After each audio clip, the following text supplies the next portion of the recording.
Welcome to my YouTube channel. So, ito po ang the mother and son, Yes. and they are in Hawaii right now. So, what you guys doing in Hawaii? Visiting relatives. Yung Okay. husband ko kasi is nandito, dito nagtatrabaho. Okay, that's good. Plus yung anak ko, Tora, nandito. So, your husband is staying here for how many years? Since 27. 2017. 2017. So, it's been what, 7 years? 7 years. Kasi pinitisyon siya ng parents niya. Okay. Pero before pa, nang wala pa yung pinitisyon na kapag doon na kami dito. Okay. So, what is the cost of living here in Hawaii since your husband is staying here for what, 7 years, right? Because I heard living in Hawaii is the cost of living is too high. Yeah, quite Yeah. high. Lalo ngayon. Kasi nga, siyempre, nag-pandemic, global inflation, Okay. mas tumaas. Mas mahirap na yun. Pero actually, mas safe dito kasi sa Mindanao. Kasabihan ng mga Pilipino. Okay. Mas safe daw dito kasi sa Mindanao. So madaming yung Pilipino dito. So, what you guys think why Filipinos are going abroad and you see Filipinos all over the world? Ano yan, financial aspect ang ano dyan. Sabi, stability. Okay. Kasi pag nandito ka sa US, you can be stable Kahit na hindi hindi yung aim mo na siguro, let's say, umaman, pero stability, masisustain. Okay. So, meron po ba kayong negosyo na ginagawa dito sa Hawaii at sa Pilipinas? Sa Pilipinas, may negosyo ako. Pero dito sa Hawaii, wala. Oh, okay. So you just visit your husband? Yeah, nagre-relax. Tambay. Ay, may kilala akong tambay na malaki kinikita sa pagiging influencer. Kung kilala niyo po si Sir Gavin ng Kapinpin na brother sa taga Cabanatuan yata o BBC. Nakita po siya ng 3 to 4.44 million a month. Tambay lang siya. Tambay na. Tambay pero million yung views niya sa Facebook tsaka sa YouTube. Pero tapos siya ng education at meron siyang masters. So since minahal siya ng taong bayan, kasi yung 1 million sa Facebook worth 40-50,000 pesos. May endorsement siya at malaki. Lagi din. Vlogger din, kaya nagbabaka sa akin. Makapag-vlog na rin kaya. Yeah. So, pares pala tayo ng flight. Delay yung ating flight. Baka abutin tayo ng... Sa Palden, ganyan, lagi ka pindelay. So, ano po yung buhay na meron ang mga anak nyo nasa ibang bansa? Tapos, mostly nagtatrabaho sa abroad. So, ano po yung talagang milestone ng nasa abroad kaysa sa Pilipinas? Ang laki ng diferensya. Ako kasi, since may negosyo ako sa Pilipinas, mas gusto ko doon. Okay. Ate. Kaysa dito? Kasi dito. Okay. Kaya lang, gusto ng asawa ko dito. Tapos yung mga anak ko din, gusto nandito. Divided. Ang difference siguro, dito sa Hawaii, medyo talagang, yung peace and order, yun ang gusto ko dito. Mababait ang mga tao. So, ibig sabihin po ba walang peace and order sa Pilipinas? Hindi naman. Depende rin. Depende sa Depende rin sa lugar. Kaya mas maganda ang system nila dito.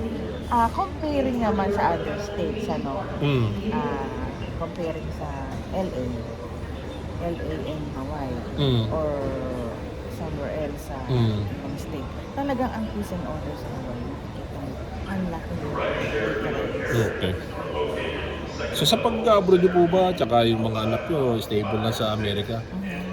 Marami na po ba kayong property na naipundar?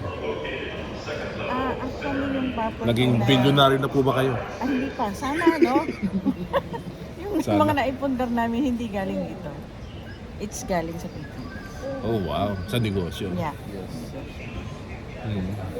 Kaya mataas ang Dito. achievement ni Magda sa Pilipinas. Dito wala akong achievement. Hindi ako nag-work eh. Hmm. Nandito lang ako para... Pero yung asawa niyo nagwo-work dito. Yeah, pero I don't... So sa tingin niyo po ba mas malaki kinikita niyo sa asawa niyo kaysa Yes. sa... Oh wow. Pwede po bang malaman? Kaya nga hindi niya ako mapilit na magstay Tatawa si dito. okay. Eh kung maganda naman ang buhay niyo sa Pilipinas, dalawa niyo na lang. Ganun na nga lang. Ilan po ba ang anak niyo bukod po sa... Dalawa. Dalawa. So isa nasa States. Hindi, yung isa dito din. Dito sa Hawaii, yung isa nasa Chicago. Ay, ito, Okay. tumatawag na yung anak kong isa. Anak, pwede po mo sa akin. Sige po. Sige. Kata na po natin ng... Sagutin mo muna, sagutin mo ni ate. sige po. Ay, okay. Masagot ba? Sagutin mo sa ate. Yung anak kong doktora tumatawag, chinecheck siguro ko. Ay, so, about that profession. So, it takes how many years to finish what kind of specialty as a doctor? Surgeon? Ano kasi yung anak ko ngayon? General physician? Resident doctor siya. Okay. What is specific? Ang gusto niya, internal med pa rin siya. Okay. Kaya pa yung check-in namin is 9 Sige po. Kata na. Mamaya, may Okay. flight din siya. Bibisita na ng interview sa Washington. So, masasabi niyo po ba na kayamanan ng inyong mga anak? Yes. Oo, yun ang ating kayamanan, yung mga anak natin. At sila ay tumutulong ng talagang bonggang-bongga? Ano? Hindi naman. Hindi obligado. ako yun. Hindi obligado. Hindi ako ganun. Actually, ako yung... Basta tumutulong sa mga anak. Si Kuya po ba binata pa? Binata po. Yan ang bunso ko. Actually kasi yung Okay. sitwasyon ko is iba sa mga kapatid. Bakit? Anong sitwasyon? Well, siguro kasi 10 years ago when I was in high school, Okay. nagkasakit ako ng matinding mental breakdown, social anxiety. Okay. And then hanggang ngayon is naging kahit na gusto kong mag-improve sa buhay, naging dependent ako sa mga parents ko. Pero sobrang yung focus ko sa siguro sabihin natin naging mabagal yung recovery ko kasi 10 years ago na, diba? Pero napaka-vocal ni which is senyales yun ng your Maging open. maging open. Since na Maganda. sinabi ko naman yung sarili ko, pero nakakahiya man aminin personal, naging dependent ako sa mga parents ko hanggang ngayon. Kaya, ayun, sabay-sabay lang ako. Pero actually, pag uwi ko sa Pilipinas, hindi ako mag-aaral. Yes, tutuloy ko yung pag-aaral. Siguro after nun, dito na ako mag-stay, which is matagal ko ng plano. So para na-realize mo na importante ang edukasyon. Yes. Kasi since nung nagkasakit ako nung naging nasa recovery state ako nawala ako sa linis ng buhay. So hindi ko na alam kung ano gagawin ko. So ngayon, ayun, nag-isip-isip ko ako. Nagtanong ako sa mga kamag-anak, kung ano dapat kami gawin, sa mother ko, sa family ko, sa mga kapatid ko. So, ayun, okay lang naman na maging dependent. Basta, yun, utang na loob ko sa buhay ko yung sa parents ko, yung buhay ko. Iba talaga yung magulang. Ang gusto talaga ng ako, magulang na rin ako meron. Kausap mismo yung anak, 21 eh. Kumbaga, wala namang ibang gagawin ng magulang kundi sa ikabubuti ng anak. Guide eh. Hanggang sa magdire-diretso ka na at lumipad ka na ng sarili. Kaya ako, magto-27 na ako, pero hindi pa ako tapos mag-aaral. Tsaka hindi ibig sabihin yung kapatid mo may doktor. You have your own career. And, Kailangan mag-ano rin ako Mag-excel. Nagkaroon din ako ng stable na plano sa buhay.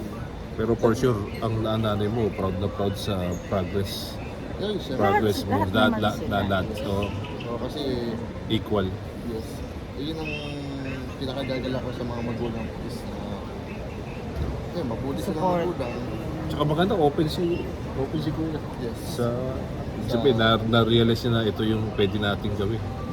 Kumbaga, ang buhay, dapat dire-diretso lang. Dahil ito, siyempre hindi ka naman perfect, madami pinagdaanan. Pero dapat, usad lang, tayo lang. Ganun. Ano po masasabi yun, Nay, na narinig niyo yung anak niya na talagang pumupugreso na yung yung sitwasyon? Siyempre, isang malaking pasasalamat yan. Unang-una sa Panginoon Diyos. Dahil sabi nga nila, walang perfectong walang perfectong sitwasyon Walang perfectong anak, walang perfectong magulang. Pero they are trying to be perfect. No? They are trying to correct what is there to be corrected. You never know, maybe you will be the next Lucio Tan in the millennial businessman in the future. We will see. Kasi nagninegosyo nanay mo ng gamot Yes. at pwedeng marami ka rin maisip na business na mas malagpasan mo pa yung career ng magulang mo or hindi naman competition pero ibang talagang lumipad ka ng parang agila. Actually, yung negosyo namin is galing yun sa parents ko. Okay. Tapos, Kumbaga, napamana lang ngayon, yung ako na idea. Yeah, kami yung dalawa yung partner na father ko sa Okay. business. Kaya hindi ko rin iwan. Ako nang hirap namin yun. Eh, naiintindihan naman ako ng asawa. So ano po yung mapapayo nyo doon sa mga, siyempre, yung sitwasyon ni Kuya na dumaan sa ganung proseso, tapos ngayon nalagpasan na. Ano po yung mapapayo nyo bilang isang nanay na, yun nga, nalagpasan yung sitwasyon ng anak mo about inferiority complex, right? Iba-iba, actually, marami rin. Basta mental health issues. Mental health issues. Hindi na. This called mental health issues. Ano po mapapayo doon ay? Siyempre, sa mga magulang na Panalangin talaga. mayroong anak na dumaan din sa ganyang sitwasyon, yung suporta at pagmamahal natin, pag-intindi sa kanila. Alam nyo, Kuya, nakaka-relate ako sa iyo kasi alam mo, nagkaroon din ako ng inferiority complex when I was, I think second year high school. It takes only 5 or 6 months bago ko na-discover. Pero nung Yes. yeah,